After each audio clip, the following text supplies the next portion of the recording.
أستاذ عبد العزيز، اسمح لي أسألك إلى أي مدى يمكن أن نخرج من هذا المشهد بزعيم وطني جديد؟ اسمح لي حي الأول مدام تهاني عيسى. نعم. تلك الفنانة المبدعة صاحبة الدعوة النهارده، رغم ان احنا عندنا في الوفد عاملين ورشة عمل قوية جدا وانا ليا دور، بس ما اقدرش اتأخر عن مدام تهاني لان هي ست وطنية وتملك حس وطني عالي وتملك حس فني كمان عالي جدا، ومن الناس اللي ببقى حريص جدا ان اكون معاها. اللهم صل على سيدنا محمد. حضرتك بتقول ان احنا نخرج ازاي؟ انا قلت لحضرتك بالظبط انت بتستنفر قوى الشارع. السيسي اراد ان احنا نوصل رسالة. احنا بقى على فكرة الوحيدين اللي ما بنخاطبش العالم، الشعب المصري. كل الثوار. طب الناس دلوقتي يا استاذ عزيز يعني قدامك في الصورة الناس بتفطر في الشارع، يعني الزملاء مصورين ساعة اثناء الفطار ولحظة الافطار والناس بتفطر في الشارع في مدينة طنطا. والله انا اقول لحضرتك على حاجه، انا يمكن ان في مجموعه يعني غريبه جدا هقول لك عليها نزلت في الثوره ديت في 30 يونيو، وفي الثوره دي تحديدا كمان شايف ايه الراجل مثلا اللي راكن على دراعه ده وسط ولاده واخد مراته وعياله. اظرف حاجه ان هم شالوا الكنبه ونزلوا بقى في الشارع، ده كان احدث حاجه. نادي طنطا اللي يعني في مجموعه يعني هنقول عليها الصفوه. النهارده الاخ فايز عريبي رئيس النادي قال لهم هتصلوا الجمعه، وطلعوا بمسيره من نادي طنطا بعد صلاه الجمعه، وطلعوا بمسيره ثانيه الساعه 5.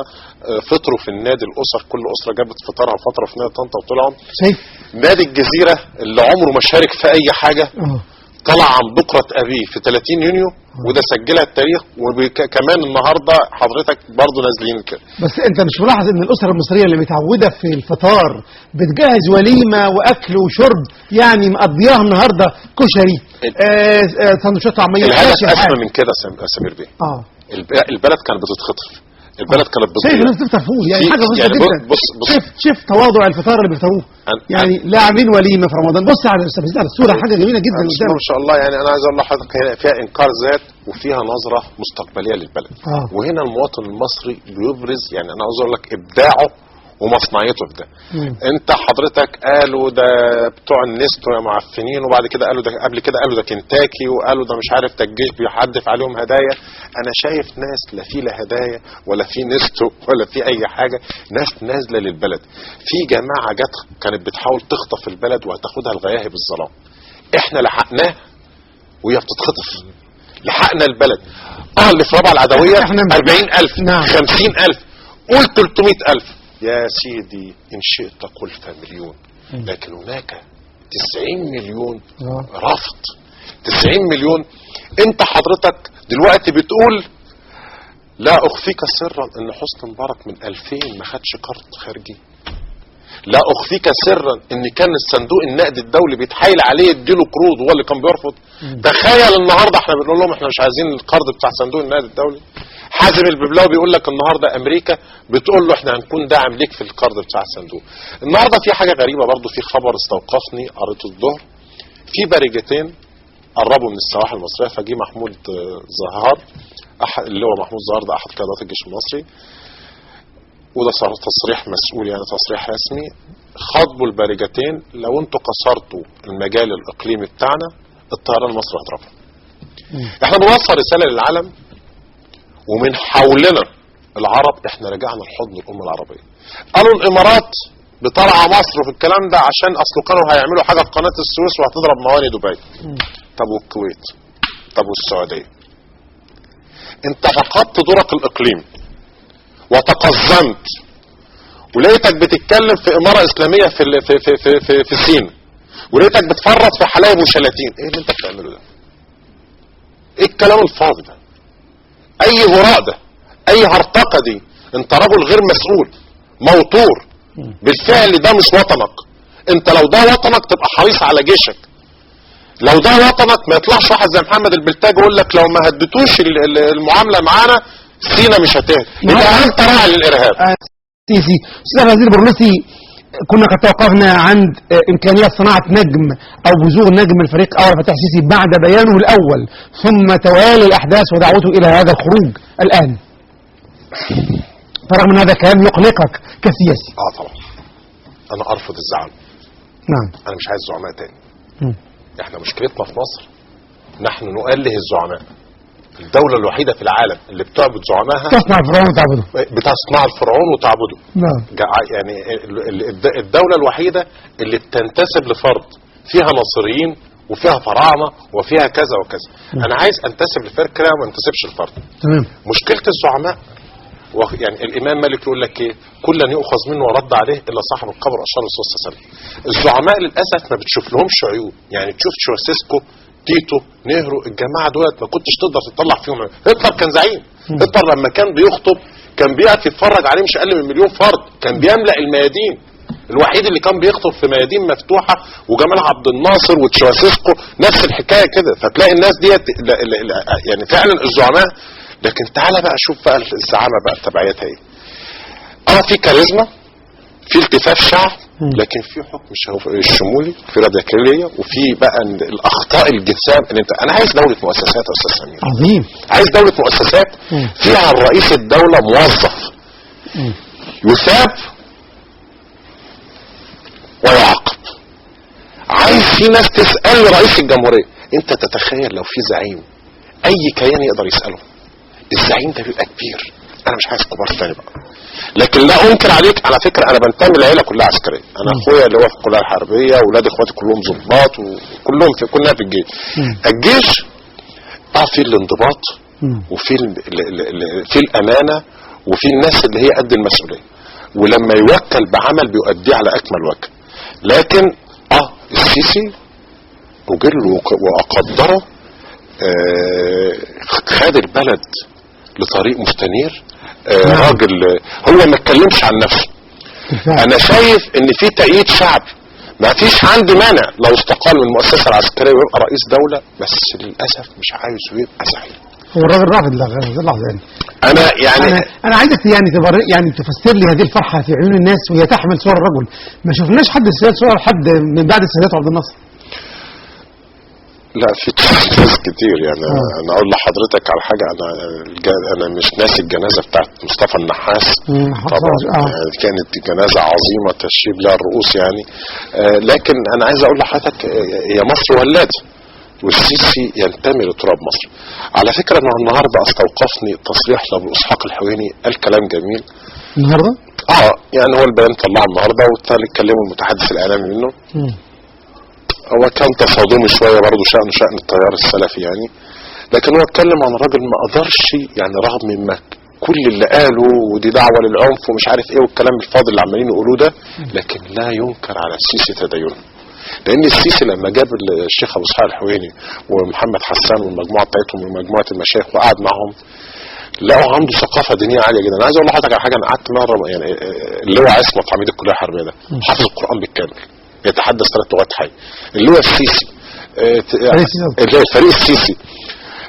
اخويا بيقول لي عندنا تقريبا في الكليه الحربيه على طول بيجري ضاحيه مع الطلبه الساعه 5 الفجر. بيجري ضاحيه. عارف انت حضرتك يجري ضاحيه ديت يعني ايه؟ يعني 5 كيلو. دلوقتي يعني مثلا بيجي ينزل كل يوم 5 الفجر ده يجري له ضاحيه لحد الساعه 7. بس ما شاء الله، شوف اللياقه البدنيه وشوف التواضع وشوف الست زوجته ست منتقبه، رجل يعي الاسلام. زوجة السيسي للزوجه ست منتقبه، رجل متدين جدا يحترم كل الفكر مسلم معتدل جميل. فالمصريين شافوا فيه ده. تاني حاجه، الراجل على فكره كان واضح جدا مع مرسي لما قال لك انا قدمت له النصيحه والمشوره والحكمه، وجي قال لك انتوا يعني انا لو بتكذبوني انا شفت طياره الشغل الليزر بقى الجميل ده. لا طيران في المنصوره مباشر دلوقتي على الهواء مباشره. ايوه. والطياره يبدو انها بتلقي شيء. نعم. بتلقي شيء على المتظاهرين ده في منطقه، ده في المنصوره نفسها. انا شايف المشهد. لو تجيبوا لنا ناديه وتقول لنا بقى هو كان يقول لك اشحن الليزر بتاعك وحضر العلم بكره في يوم الثوره. فاحنا انا اؤيد الفريق السيسي ان هو طبعا كان مخلص النصيحه الرئيس مرسي كان يعي تماما ان هو الرئيس والقائد الاعلى للقوات المسلحه، وكان يكن كل له تقدير واحترام، ولكن الثاني لم يمتثل. يعني بيقول لك انا قاعد معاه من الساعه 11 الساعه 1 بالليل بحفظه في الخطاب وبنقعد يا سياده الرئيس حضرتك القضاء ما ينفعش تتجاوز في حق القضاء، كفايه كده بقى. يا سياده الرئيس الاعلام ما ينفعش الاعلام حضرتك الاعلام ده المنابر وهي ديت اللي بتتحدث باسم الشعب والكلام ده. جه الراجل بيقول لك في الخطاب بقيت قاعد قدام منه عامل له كده.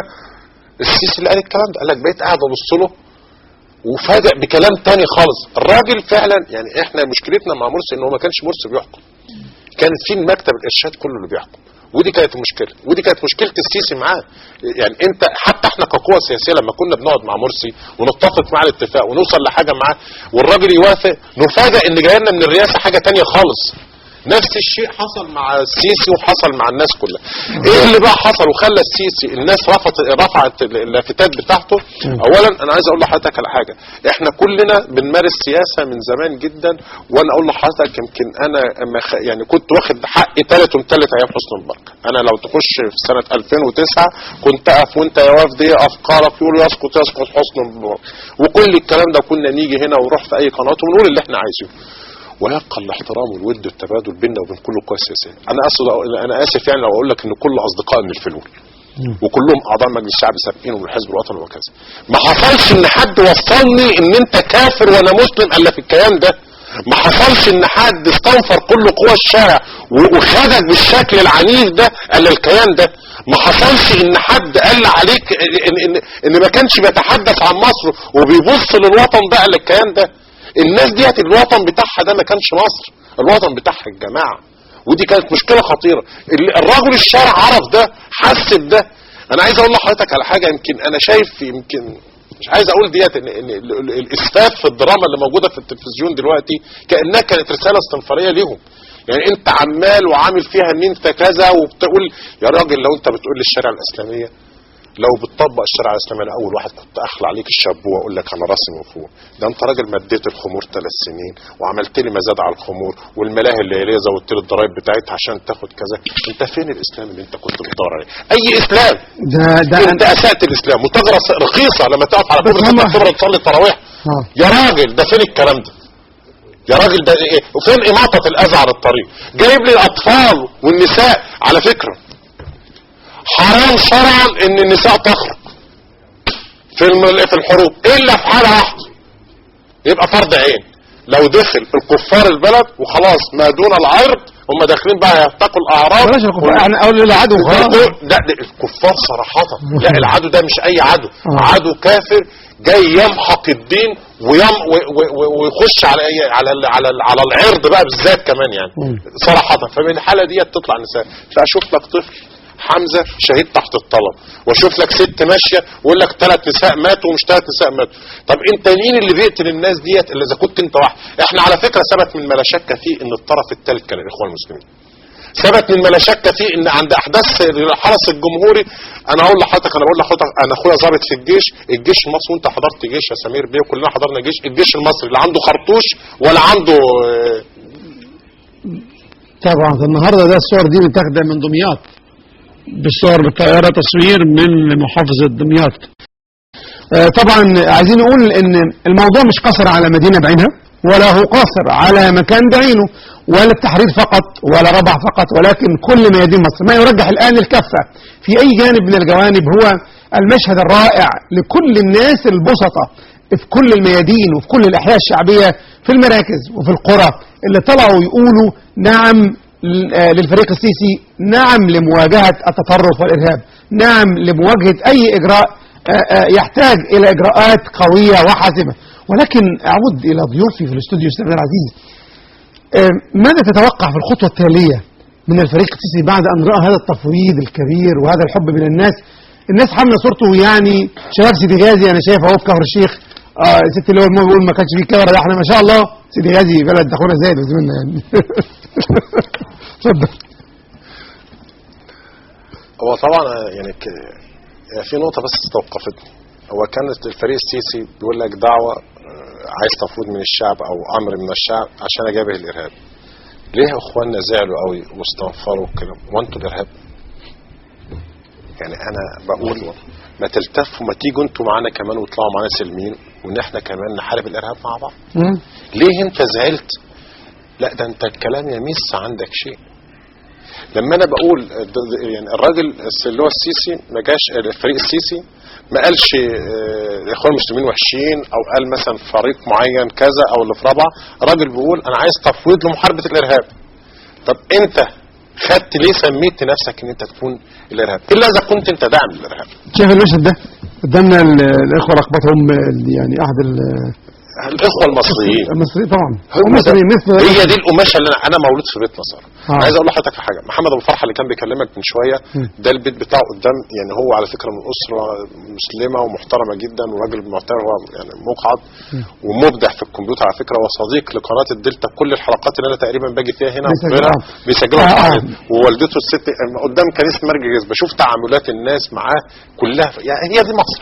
مش هنزايد عليها ماشي واحده. احنا عمر ما حد قال لحد انت مسلم ولا مسيحي الا لما الناس دي بارد على السطح. يعني ما انت هو المسيحي بس اللي كان وحش؟ ده احنا كمان بقينا كفار، العلمانيين والليبراليين والكلام ده احنا يعني معلش في كلمه. طبعا يعني المسيحي ده كانوا هم حتى بعيدين عنه شويه، ده احنا اللي كانوا في سوادنا وسواد. معانا يا حد